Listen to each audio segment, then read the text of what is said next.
What does the movie The Godfather and leadership have in common? Watch this video to find out. Welcome to 100 Days of Trailhead, where the tech community comes to learn Salesforce, learn tech, get inspired, and invest in ourselves. We are your trail guides, here to support you on your learning journey. We release videos weekly. Hit the subscribe button so you don't miss a video. In the description below, you can find links for everything we mention in this video, as well as books and resources we found useful. Visit our blog, 100daysoftrailhead.com, for other helpful Salesforce and tech content. Hello, everybody. We're with 100 Days of Trailhead here with Jessica Murphy, a co-founder, and I am Rachel Watson, the other co-founder. And we have a special guest for you today. It is Stephanie Herrera. Thank you for being with us, Stephanie. We're so glad to have you. Thank you for having me. I'm thoroughly enjoying this. We haven't even started yet. Just seeing your two beautiful faces. Well, that's awesome. Likewise. Yes, absolutely. So, for all the people out there who don't know you, please tell us about yourself. Well, my name is Stephanie Herrera, and I'm currently the Global VP for the Salesforce practice at Computer Futures. Our parent company is S3. It's a global recruiting and staffing company that's been around for 30 plus years. And Computer Futures is the technology and STEM arm of it. I've been with them since 2019, but I've been in the Salesforce ecosystem full-time since 2012. I've worked on 8 different instances. Half of the instances I owned. I've been in tech for 22 years. I got my start at Dell 22 years ago, believe it or not. Then I went to work for a couple of small startups. That's how I discovered Salesforce. Then I worked for Apple. I was fortunate to work there while Steve Jobs was still at the helm, quite the visionary. Then I missed Salesforce so much, I decided to leave Apple after a year and a half. People thought I was crazy, but I updated my resume at the end of 2011, got 3 job offers, took the one that paid the most, which was about a 40 to 50% increase over what I was making at Apple. And at the end of 2011, and that was the last time I went looking for a job. Ever since then, every job has come to me, which has been great, and I feel very fortunate, very blessed. Along the way, I started the first ever Women in Tech chapter here in Austin, Texas on January 27th of 2014. A year later, I started Salesforce Saturday. That same year, I started volunteering for Merivis, which helps veterans and their spouses learn Salesforce, get access to our networks, and get jobs. And in 2017, I became an official board member for them. In 2016, at the end of 2016, Selena Suarez reached out to me to help co-found PepUp Tech, which is very similar to Merivis, but it's for minorities and underrepresented communities. And I think that's everything. I don't think I left anything out. But yeah, that's kind of me in a nutshell. I hope I didn't forget anything. Oh, I love it. I absolutely love it. How did you ideate Salesforce Saturday? How did you come up with the whole concept of doing this amazing thing every Saturday? Well, it started actually with the Women in Tech chapter. So when I started that, my community here in Austin, my whole goal at that time was to have more female leaders in the Salesforce ecosystem because I'd been blessed to have that at Dell. Dell was very progressive and ahead of its time. When I left Dell, I saw that there was a lack of that. So that's the whole reason I wanted to do the WIT chapters. And when I did, my male peers and that I was mentoring here in Austin were a little salty about it. They're like, well, that's not fair. What about us? And I was like, okay, first of all, you've got me on speed dial, but I get it. And so a year later, I wanted to strengthen my technical skills. I was a manager, Salesforce manager at the time, and I felt like I wasn't in the weeds enough. And I also needed to get my Dev 401 certification. So I just let the community know, hey, I'm going to be at Starbucks. You're welcome to come hang out with me. I'm going to be studying for my Dev 401. You can study for your Admin 201 or whatever you need to study for, and let's just, skill each other up. And so I did that, and Nyla Shawnee was the one person who showed up. She was 15 minutes after the hour, and she's running in, and she's just like, I'm so sorry I'm late. I'm just like, I'm so happy you're here, and I'm not by myself. And that's how it started. And then after that, a few more people showed up, and a few more people. We met every month, and then gradually it went from like 6 to 8 people consistently coming every month to 12 people, and then 18, and then now we were meeting every Saturday here in Austin, and we'd have about 18 to 20 people show up. About 6 or 7 are the core people, and it'd always be different people each time. But so that's how it started, you know. It's just really like wanting to skill myself up and knowing I couldn't do it on my own instance because that's not my playground. That's, you know, belongs to the business. But yeah, and just, you know, seeing that people wanted to help. And, you know, Tammy Eastling was very insistent that I post to Twitter, and I didn't want to. It was work. I just had no desire to be posting to Twitter, but I would always take a picture of our group, and because I loved how different everybody was, and everybody was happy, and I wanted to show how tech looked in Austin. It wasn't like the typical stereotype. And she was like, yeah, I didn't see you post to Twitter. I didn't see you post to Twitter. People need to know what you're doing in Austin. Like, the world needs to know. And so I started posting to Twitter, and that's when y'all found me, you know, and y'all asked, hey, can we do this in Phoenix? And I was like, sure. And I remember that first Dreamforce and what went to Girly Geeks, and I'm walking, and here comes Jessica Murphy running towards me. Never met you in person before. And you're just like with your arms open, like, Stephanie, oh my God, I love you. And I was just like, who is this crazy person? Why is she hugging me? I'm very much an introvert, and I know people would probably find that hard to believe, but I really was. I was like, oh my God, what's happening right now? But, you know, now I'm like, now you got to pull me off of you. I'm like, oh, Jessica, I love you. But I think that, you know, the ecosystem, that's what's been the biggest gift for me is friendships like y'all, and being able to connect with people like y'all. Because before I was like, oh, you know, scared to death and want to hide in a corner and just be a wallflower. But this Salesforce Saturday has given me so many friends over the world. But yeah, that's kind of how it started and where we're at now. Here we are in lockdown and having our virtual, you know, meeting to talk about it in 2020. Who would have guessed that this is where we would be when we started in 2015? Right, absolutely. And I can agree with you. I can say that, you know, in the Salesforce ecosystem, because we started after you, Salesforce Saturday was, for me and Rachel, our first taste of leadership in the Salesforce ecosystem, and taught us so much. We've learned so much, you know, skills in terms of, you know, learning Salesforce, but also how to work with people, how to help people get to where they're going, career coaching, so many different things we've had the opportunity to do because of Phoenix Salesforce Saturday and because of Salesforce Saturday. So we just want to tell you that we're grateful that you decided that you were going to go to that Starbucks that particular Saturday, because you changed the world with that one idea. So thank you.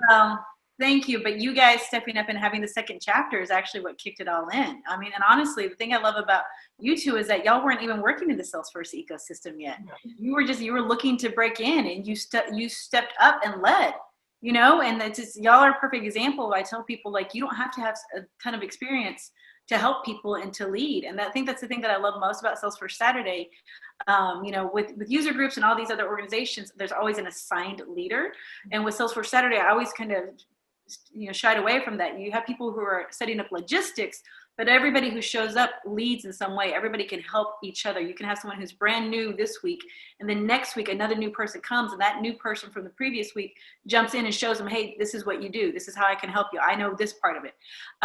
So I just saw how people people who normally would not have raised their hand to be a leader just naturally did it without thinking about it. And it was, for me, it's been a beautiful thing to see the leaders that have come out, especially you two. I mean, y'all have been knocking it out of the park with everything that you do.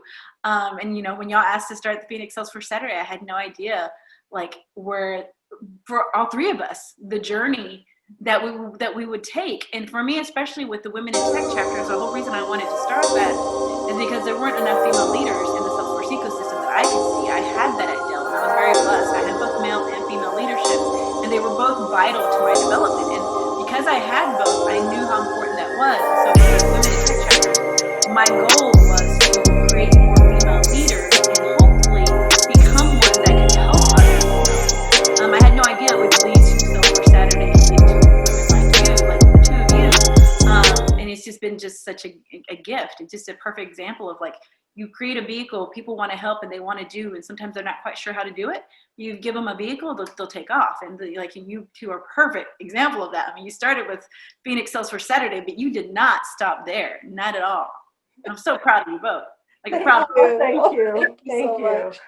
And one of the things that I can say that we learned by leading Salesforce Saturday as somebody who is, or some people that are so new, was that we were just a conduit to share knowledge. We didn't have to know everything. We didn't have to be the source of knowledge. We still don't purport to be the source of all knowing by any stretch of the imagination. The cool thing is that is what the community is everybody brings a little something, and where you might not be a SME, a subject matter expert, somebody else might be.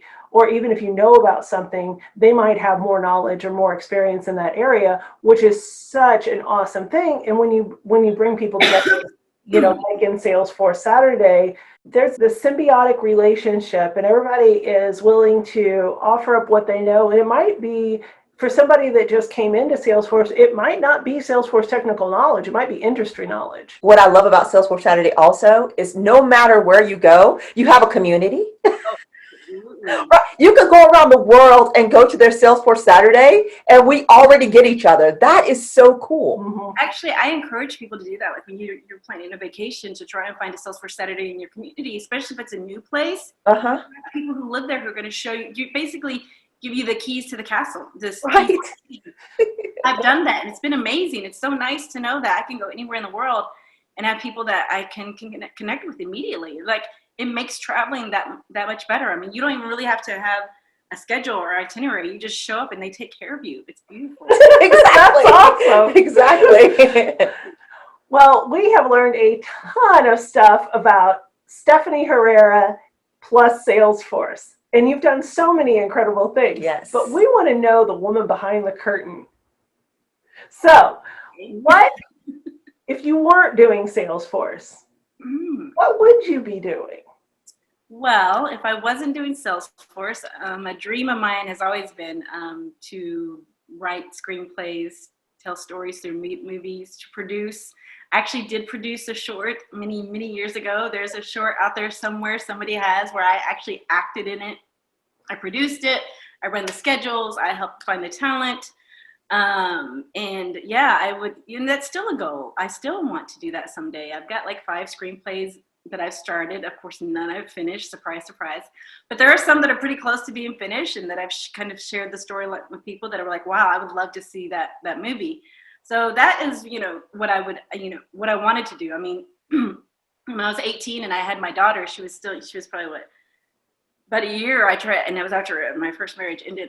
I was trying to get my grandmother to move to New York City with me so I could do theater and be an actress, and she could watch my daughter. And she was like, "Are you crazy? I'm not moving to New York City." So I was like, "I'm stuck in Texas." So there was that. I blame my daughter. No, I don't, but kind of.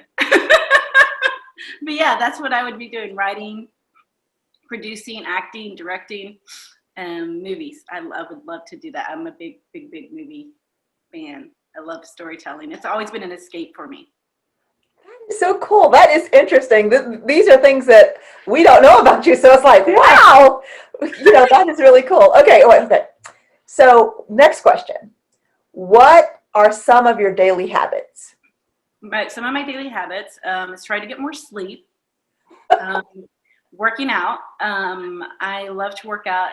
I was always into sports, basketball, track. I was a sprinter. I was in the sprint relay.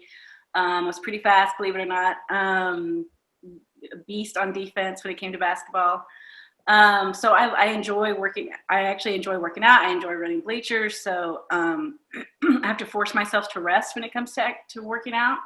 It's a great stress reliever for me. Like, now, when my gym closed, I started running my apartment stairs, and I can run stairs for an hour, easy. I could do it longer. Like, I love to run stairs. Actually, I'm starting to feel it in my knees, so I'm gonna have to, unfortunately, switch to strength training for a while, so I can give my knees a rest and then get back to the stairs. I love doing high intensity workouts. So those are part of my daily, getting plenty of water and rest. Getting caught up on social, Instagram. I love Instagram, all the positive stuff on Instagram. Trying to read more. I love to dance. Dancing is my first language. I love to, two-step, salsa, hip hop. I love to dance. When things were really hard, I turn on my music and just dance by myself. But that's getting kind of old. I miss dancing with a boy. I want, I don't know if you saw my video posted with my niece. I miss being twirled. I love to be twirled. I love to, when I was younger in Lubbock, we had this club called Midnight Rodeo and two-stepping, and I would be twirled around and flipped and everything. I loved it. I miss it. And I was going to learn to swing dance before we went on lockdown. So that's been put on hold. But those are some of the things that I like to do to just recharge and that I enjoy. And reading and writing. I like to write, obviously, with the screenplays. But yeah, those are some of the things I like to do. Oh, games. I love to play games. But only with certain people because I get very competitive. So you have to love me a lot because you want me afterwards. So I only play games with certain people who I know can handle me. That's awesome. So what you're saying is you are absolutely savage when it comes to games. Yeah. Okay. I love it. All right. So what is something that very few people know about you?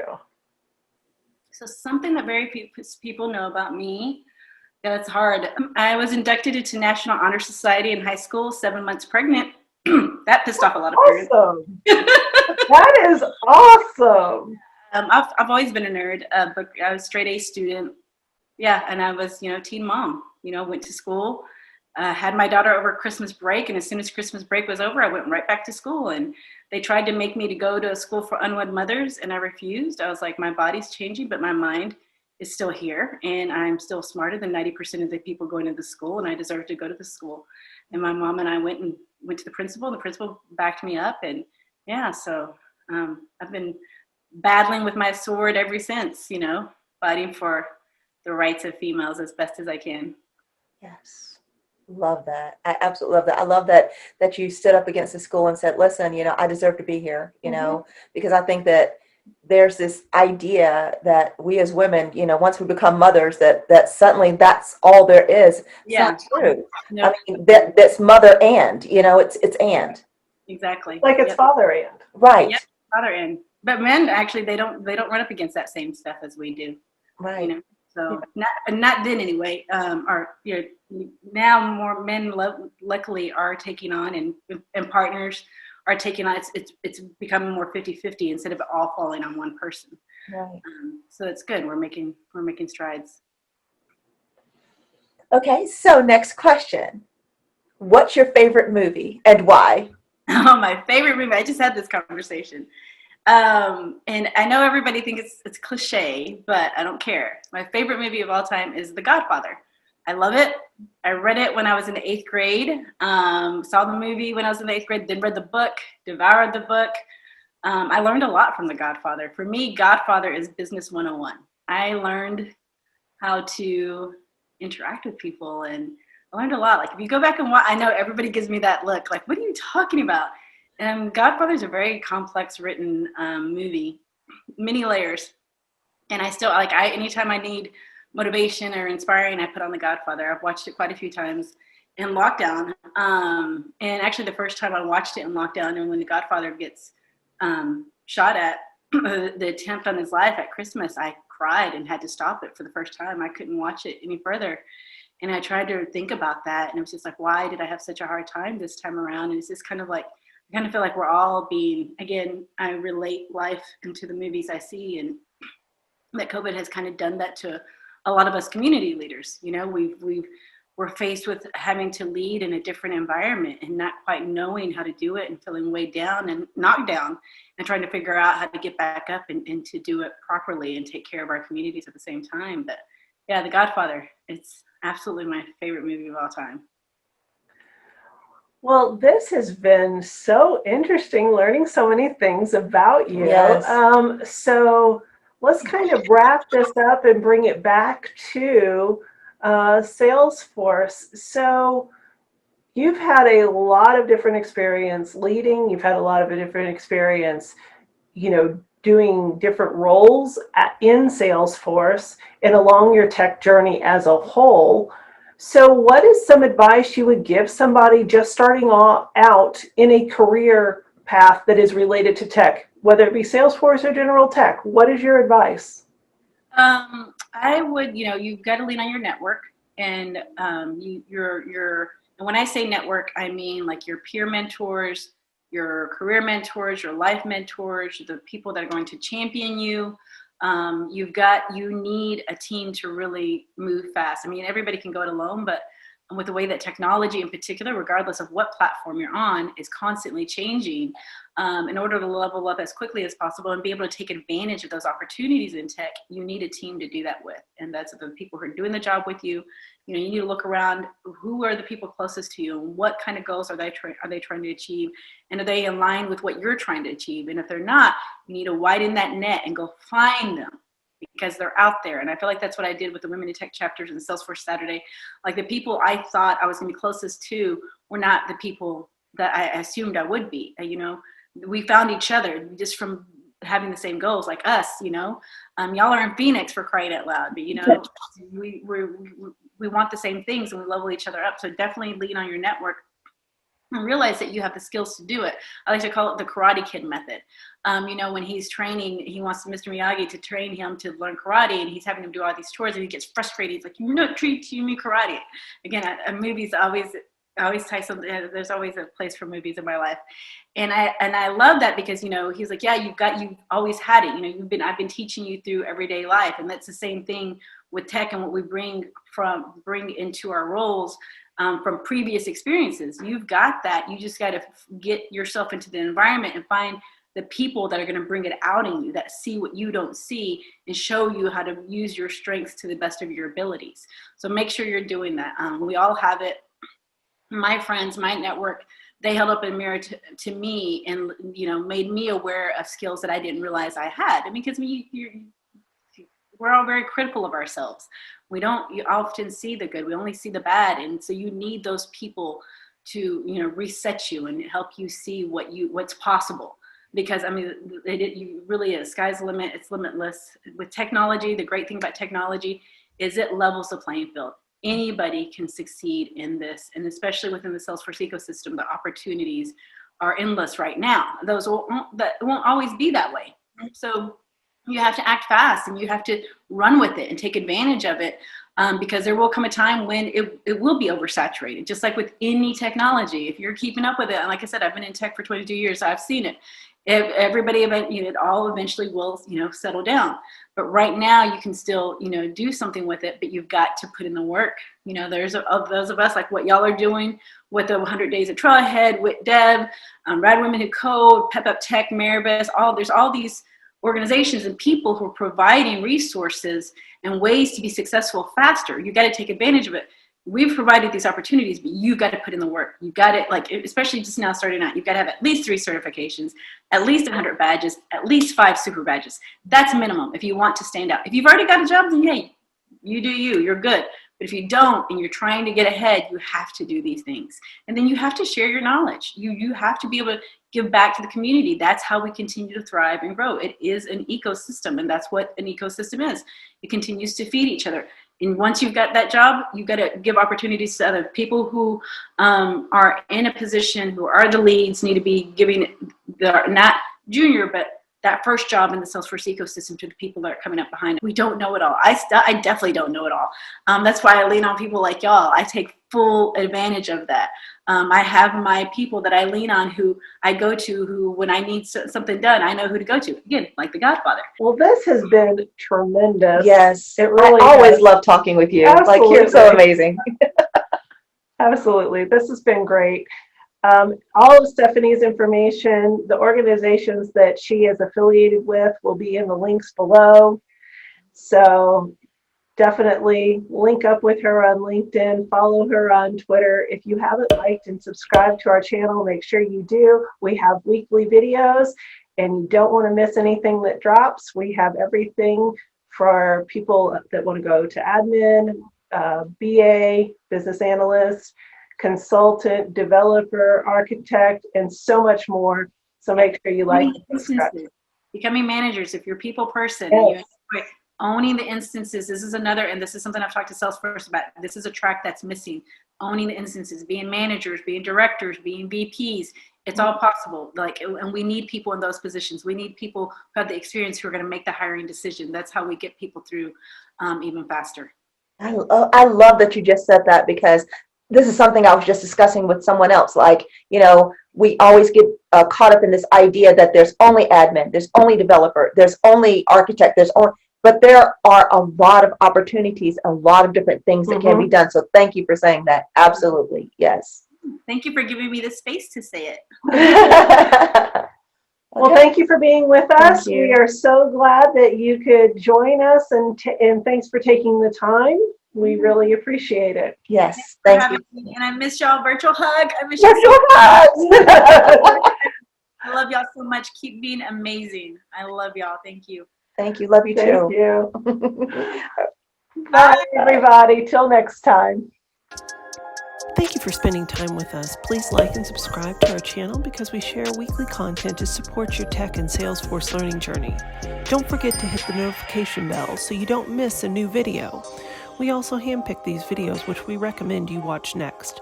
Connect with us on Instagram, Twitter, Facebook, and on 100daysoftrailhead.com, all of which are listed below. Thank you for learning with us, and we'll see you back tomorrow.